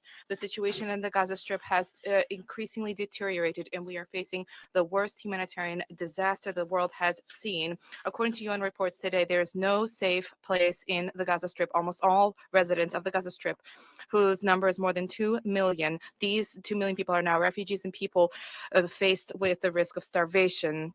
At a time when the aggression by the Israeli occupying power against our Palestinian brethren has been ongoing for 5 months, the GCC has cautioned against the increased frequency of military attacks against our Palestinian brothers. We caution against the increased number of victims, the majority of whom are women and children who have been killed, wounded, and people under rubble. We call on the United Nations to assume responsibility. UN officials have said that never seen a situation such as that taking place today. The UN Secretary General invokes Article 99 of the Charter, warned about the dangers of the collapse of the humanitarian system and of public order in Gaza. He also called for an immediate humanitarian ceasefire. There's a need to fully implement the resolutions 2720 and 2712 of the Security Council dating 2022. Madam President, the Arab states of the Gulf Cooperation Council condemn in the firmest terms the Israeli threat regarding the launch of a military operation against the city of Rafah. In the city of Gaza, we caution against the fact that these threats portend an increase in violence levels and destabilization. These threats represent a danger to regional stability. We firmly condemn the attempts at forced displacement of civilians, and we firmly reject any military engagement in the city of Rafah. We caution against a new humanitarian disaster in that area. This is the last refuge for hundreds of thousands of displaced persons in the Gaza Strip. In the same vein, we profoundly regret the suspension by some donors of their financing for UNRWA, specifically in the light of the dangerous humanitarian situation which we are all bearing witness to. 5 million Palestinian people depend on the agency, especially in the Gaza Strip. We align ourselves in this regard with what was said by the SG in his call for countries who have halted their support to UNRWA to reconsider and to reinstate their financing for the agency to end the humanitarian disaster in Gaza to prevent it from worsening. Our countries reiterate their steadfast position in support of the just Palestinian cause and the legitimate rights of the fraternal people to establish an independent state on the 1967 borders with East Jerusalem as a capital. Madam President, Arab states of the GCC extend their appreciation for the ongoing negotiations around a framework agreement for a new humanitarian truce in Gaza. My country, the state of Qatar, has been facilitating these efforts alongside the Arab Republic of Egypt and the U.S. to free hostages and detainees, to guarantee greater deliveries of humanitarian assistance, and to rescue efforts in Gaza to protect civilians. The Arab states of the GCC have profound regrets regarding the failure of the Council to adopt a draft resolution submitted by Algeria. This was supported by the Arab group and the overwhelming majority of members of the Council. This draft is humanitarian by its content and aligns with IHL. We wish to emphasize in this regard that our country will continue efforts alongside partners at all levels to guarantee the achievement of an immediate humanitarian ceasefire in Gaza. Let us end the bloodletting of the Palestinian people, and let us deliver adequate volumes of humanitarian assistance and relief to Gaza, and let us protect civilians. Thank you very much for your attention. Qatar for her statement, and I now give the floor to the representative of Tunisia. شكرا السيدة الرئيسة. Thank you, Madam President. It is my honor to deliver this statement on behalf of the Arab group. Allow me at the outset to congratulate you and your country, Guyana, for presiding over the Security Council this month. We thank you for holding this session. We would like to thank Algeria, the Arab member in the Security Council, for taking the initiative to table the draft resolution and make every effort during the negotiations to preserve the unity of the Security Council and reach consensus on a call for an immediate humanitarian ceasefire. This is the most urgent measure during these catastrophic circumstances in the Gaza Strip and the horrible humanitarian suffering of the Palestinian people. This is caused by the occupation forces' continued aggression, war crimes, genocide against the Palestinian people, which continue unabated. The occupation forces also continue to impose a collective punishment and prevent humanitarian, medical, food, and fuel assistance to be delivered to Gaza. Madam President, the Arab group would like to thank the Council members that positively contributed and constructively participated in the negotiations on the draft resolution and voted for its adoption. At the same time, we regret that the Council failed to adopt the draft resolution. It failed once again to shoulder its moral and legal responsibility as the main organ entrusted with the maintenance of international peace and security. We reaffirm, like other countries and members of the Security Council and UN and humanitarian organizations, the need for an immediate ceasefire, the need to prevent the occupation powers from implementing their schemes which target more than 1.5 million Palestinians in Rafah, the need to prevent yet another forced displacement of Palestinians and emptying of Palestinian land. It is unacceptable by any standard for the Security Council to continue to work at the whim of political calculations and narrow interests at a time where daily attacks continue on Palestinian people, deepening their suffering and killing thousands, including children, women, elderly, and sick people. The Security Council failed today to speak in one voice and put the principles of international law and international humanitarian law and the right to life first. This sends the wrong message once again to the occupying power and gives it a carte blanche to continue its crimes, disregarding international legitimacy and considering itself above the law and above all accountability. It worsens the lack of trust in the credibility of this important UN organ. In this vein, we reject, once again, the policies of favoritism of the occupation schemes and its protection at the expense of thousands of Palestinians who are being killed and their land that is being stolen based on the schemes of displacement and settlement. We reject the double standards that only protract the Palestinian question, that lead to the non-implementation of any relevant resolution. This has caused massacres and abuse of the rights of the Palestinian people. We call for dealing with all situations and questions with the same level of commitment and with the same standards. We call upon the international community and the Security Council to provide protection to Palestinian civilians and accelerate the unimpeded entry and delivery of humanitarian assistance to Gaza in implementation of Security Council Resolutions 2720 and 2712. We fully support the efforts of the UN Senior Humanitarian and Reconstruction Coordinator in Gaza, Sigrid Kaag, and her efforts to address the current catastrophic humanitarian situation in the Strip.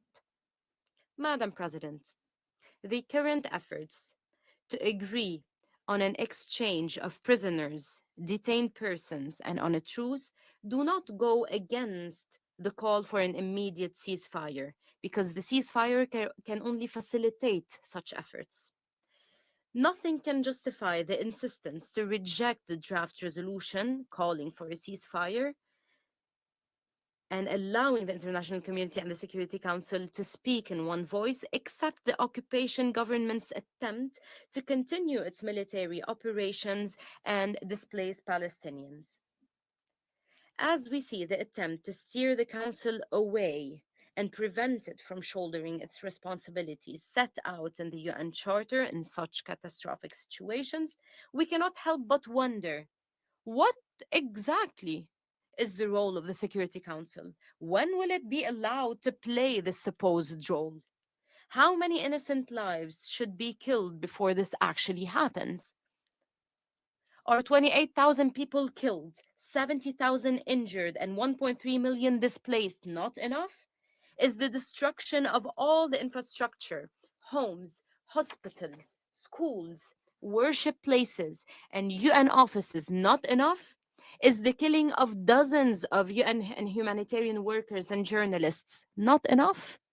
Madam President, the Arab group strongly condemns the repeated attacks by the occupation power on Syria and Lebanon and its violation of their sovereignty, the killing of innocent civilians, and anything that threatens peace and stability in the region and the world. We will continue to make every effort at all levels and in all fora so that the international community shoulders its responsibilities without any selectivity or political considerations to compel the occupation power to respect the international law and international humanitarian law and end its criminal schemes and blatant violations of the rights of the Palestinian people. Thank you, Madam President. Tunisia for his statement. In accordance with Rule 37 of the Council's Provisional Rules of Procedure, I invite the representative of Egypt to participate in this meeting. It is so decided.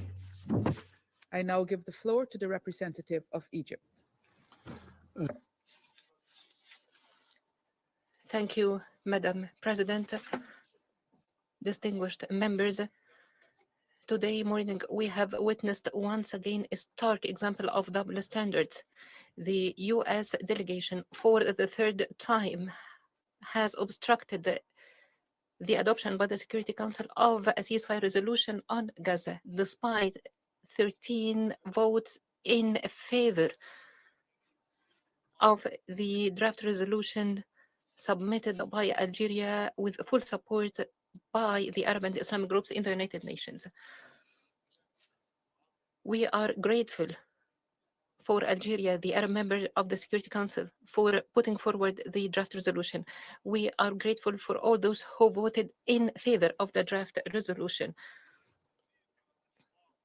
Yet the delegation of Egypt expresses its disappointment and frustration as a result of the obstruction by the US of endeavors for ceasefire by obstructing this main body entrusted with maintenance of international peace and security to assume its duties.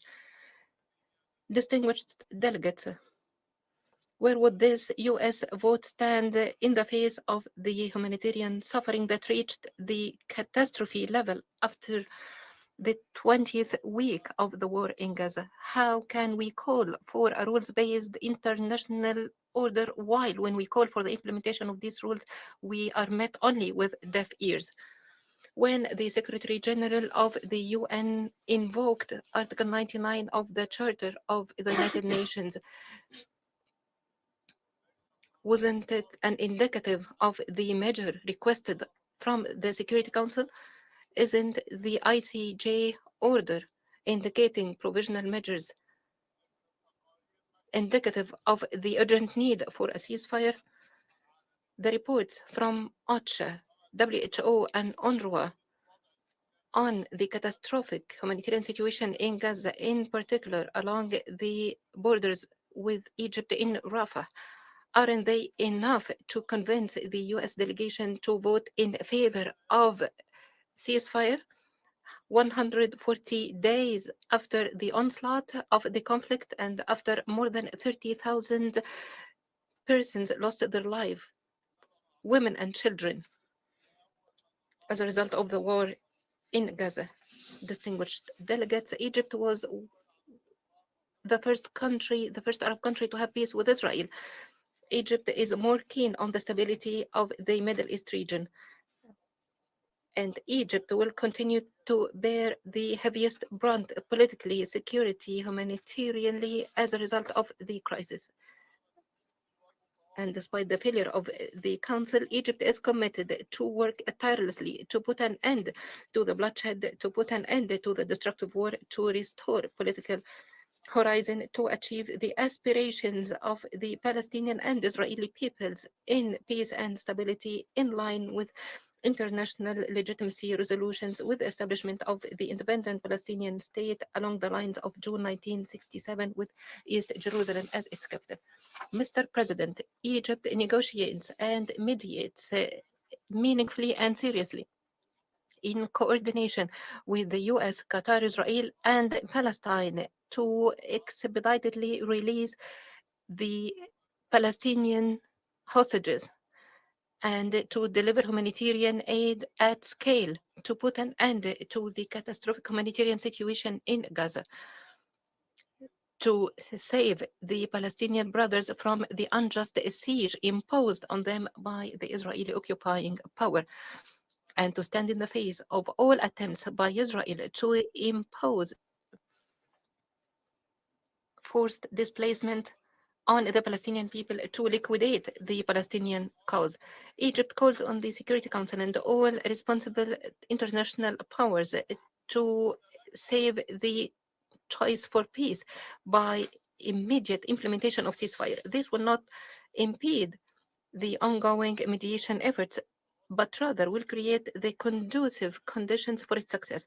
Let us negotiate and mediate in an environment of smooth flow of humanitarian aid and restored calm and healing the wounds of the wounded, instead of negotiating and mediating in an atmosphere of war and destruction caused by the destructive Israeli war machine. Madam President, Egypt's call for all of you is plain and simple. Cease fire now. Let's not mistake this noble and direct message as anything as having political calculations. It aims only at saving the civilians. Egypt warns once again against the catastrophic risks looming against the Palestinian people as a result of the declared plans of Israel to have ground offensive in Rafah. And we warn the international community of the consequences of this destructive war. Thank you, Madam President. For his statement, the representative of China has asked for the floor to make a further statement, and I now give them the floor. Thank you, Madam President. Earlier, we heard the representative of Israel raising a question to the Chinese delegation.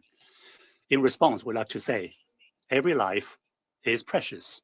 Every life has the right to be protected. Regarding your reference, the Israeli citizen Noah being detained, her mother was once a national of China. Recently, our diplomats here in New York, at the request of the Permanent Mission of Israel, met with the friends of Noah. Like the friends and family of Noah, we hope she can return home early. In fact, China has never stopped calling for the early release of all those detained.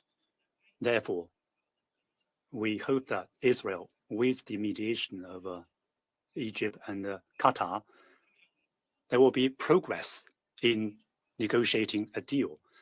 As we have repeatedly emphasized, collective punishment for the Palestinian civilians is not the right response. It will only be counterproductive. The only way towards the peace between the two countries is the two-state solution to avoid a bigger disaster. The pressing priority is immediate ceasefire. We hope Israel will listen to the overwhelming voice of the international community, and after listening to the voices of the council members and other countries, you should make the correct judgment rather than changing the subject. Thank you. For his statement, there are no more names inscribed on the list of speakers. The meeting is adjourned.